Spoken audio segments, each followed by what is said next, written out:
The Lord said to Moses, "Tell the Israelites, when a woman gives birth, she will be unclean, just as she is during her monthly time of bleeding. If the baby is a boy, the mother will be unclean for 7 days. The baby boy must be circumcised on the 8th day. Because of the blood from childbirth, another 33 days must pass before she can touch anything that is holy. She must not enter the holy place until the time of her purification is finished. But if she gives birth to a girl, the mother will be unclean for 14 days, just as she is during her monthly time of bleeding. Because of the blood from the childbirth, another 66 days must pass before she becomes clean. After the time of her purification is finished, the new mother of a baby girl or boy must bring special sacrifices to the meeting tent. She must give her sacrifices to the priest at the entrance of the meeting tent. She must bring a 1-year-old lamb for a burnt offering and a dove or young pigeon for a sin offering. If the woman cannot afford a lamb, she may bring 2 doves or 2 young pigeons. 1 bird will be for a burnt offering and 1 for a sin offering. The priest will offer them before the Lord. In this way the priest will make her pure, and she will be clean from the blood of childbirth. These are the rules for a woman who gives birth to a baby boy or a baby girl. The Lord said to Moses and Aaron, "Someone might have a swelling on their skin, or it may be a rash or a bright spot. If the sore looks like a disease of leprosy, the person must be brought to Aaron, the priest, or to one of his sons, the priest. The priest must look at the sore on the person's skin. If the hair in the sore has become white, and if the sore seems deeper than the person's skin, it is leprosy. When the priest has finished looking at the person, he must announce that the person is unclean. Sometimes there is a white spot on a person's skin that does not seem deeper than the skin. If that is true, the priest must separate that person from other people for 7 days. On the 7th day, the priest must look at the person again. If the priest sees that the sore has not changed and has not spread on the skin, he must separate the person for 7 more days. 7 days later, the priest must look at the person again. If the sore has faded and has not spread on the skin, the priest must announce that the person is clean. The sore is only a rash. After washing the clothes, that person will be clean again. But if the rash spreads over the skin after the person has shown himself to the priest to be made clean again, that person must come again to the priest. The priest must look, and if the rash has spread, he must announce that the person is unclean. The disease is leprosy. Whoever has leprosy must be brought to the priest. He must look at that person. If there is a white swelling on the skin, if the hair has become white, and if the skin looks raw in the swelling, it is leprosy that has been there for a long time. The priest must announce that the person is unclean. He does not have to wait until after a period of separation, because he already knows that the person is unclean. Sometimes a skin disease will spread all over a person's body, covering the skin from head to foot. The priest must look at that person's whole body. If the priest sees that the skin disease covers the whole body and that it has turned all the skin white, the priest must announce that the person is clean. But if the skin is raw, that person is not clean. When the priest sees the raw skin, he must announce that the person is unclean. The raw skin is not clean. It is leprosy. If the raw skin changes and becomes white, the person must come to the priest. The priest must look at that person. If the skin has become white, the person who had the infection is clean, and the priest must announce this. Someone might get a boil on their skin that heals over. Then that boil might become a white swelling or a bright white spot with red streaks in it. If this happens, the person must show that spot to the priest. The priest must look at it. If the swelling is deeper than the skin, and the hair on it has become white, the priest must announce that the person is unclean. The spot is leprosy that has broken out from inside the boil. But if the priest looks at the spot, and there are no white hairs in it, and the spot is not deeper than the skin, but is faded, the priest must separate the person for 7 days. If the spot spreads on the skin, the priest must announce that the person is unclean. It is an infection. But if the bright spot stays in its place and does not spread, it is only the scar from the old boil. The priest must announce that the person is clean. Someone might get a burn on the skin. If the raw skin becomes a white spot or a white spot with red streaks in it, the priest must look at it. If that white spot seems to be deeper than the skin and the hair at that spot has become white, it is leprosy that has broken out on the burn. The priest must announce that the person is unclean. But if the priest looks at the spot and there is no white hair in the bright spot, and the spot is not deeper than the skin but is faded, the priest must separate the person for 7 days. On the 7th day, the priest must look at the person again. If the spot has spread on the skin, the priest must announce that the person is unclean. It is leprosy. But if the bright spot has not spread on the skin but has faded, it is only a scar from the burn. The priest must announce that the person is clean. Someone might get an infection on the scalp or beard. A priest must look at the infection. If the infection seems to be deeper than the skin, and if the hair around it is thin and yellow, the priest must announce that the person is unclean. It is a serious skin disease. If the disease does not seem deeper than the skin, but there is no dark hair in it, the priest must separate that person for 7 days. On the 7th day, the priest must look at it again. If the disease has not spread, and there are no yellow hairs growing in it, and the disease does not seem deeper than the skin, the person must shave. But the diseased area should not be shaved. The priest must separate that person for 7 days more. On the 7th day, the priest must look at it again. If the disease has not spread and it does not seem deeper than the skin, the priest must announce that the person is clean. After washing those clothes, that person will be clean. But if the disease spreads on the skin after the person has become clean, then the priest must look at the person again. If the disease has spread, the priest does not need to look for yellow hair. The person is unclean. But if the priest thinks that the disease has stopped and black hair is growing in it, the disease has healed. The person is clean, and the priest must announce this. If anyone has white spots on the skin, a priest must look at them.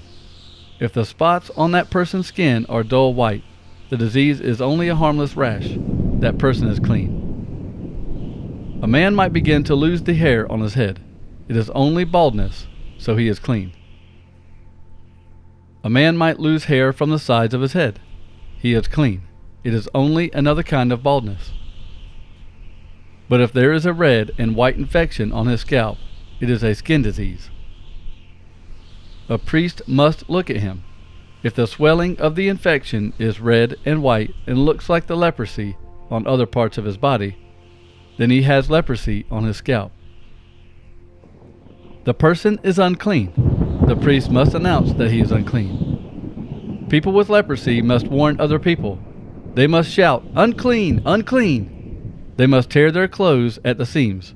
They must let their hair grow wild, and they must cover their mouth. They are unclean the whole time that they have the infection. They are unclean and must live outside the camp. Some clothing might have mildew on it. The cloth could be linen or wool, woven or knitted, or the mildew might be on a piece of leather or on something made from leather. If the mildew is green or red, it must be shown to the priest. The priest must look at it and put it in a separate place for 7 days. On the 7th day, he must look at it again. It doesn't matter if the mildew is on leather or cloth, or if the cloth is woven or knitted. And it doesn't matter what the leather was used for. If the mildew has spread, the object is unclean because of the infection. The priest must burn it. If the priest sees that the mildew did not spread on the object, it must be washed. It doesn't matter if it is leather or cloth, or if the cloth is knitted or woven, it must be washed. He must order the people to wash it. Then he must separate the clothing for 7 more days. After that time, the priest must look at it again. If the mildew still looks the same, the object is unclean. It doesn't matter if the infection has not spread. You must burn that cloth or piece of leather. But if the priest looks at the piece of leather or cloth, and the mildew has faded, he must tear the infected spot out of the piece of leather or cloth. It doesn't matter if the cloth is woven or knitted. But the mildew might come back to that piece of leather or cloth. If that happens, the mildew is spreading and the object must be burned. But if the mildew did not come back after washing, that piece of leather or cloth is clean, whether the cloth was woven or knitted. These are the rules for mildew on pieces of leather or cloth, whether the cloth is woven or knitted. The Lord said to Moses, "These are the rules for people who have had a skin disease and have been made well. These rules are for making them clean." A priest must look at those who had the skin disease. The priest must go to them outside the camp and look to see if the skin disease is healed. If they are healthy, the priest will tell them to do these things. They must bring 2 clean birds that are still alive, a piece of cedar wood, a piece of red cloth, and a hyssop plant. Then the priest must order 1 bird to be killed in a clay bowl over running water. He must take the other bird that is still alive and the piece of cedar wood, the piece of red cloth, and the hyssop plant, and dip them in the blood of the bird that was killed over the running water.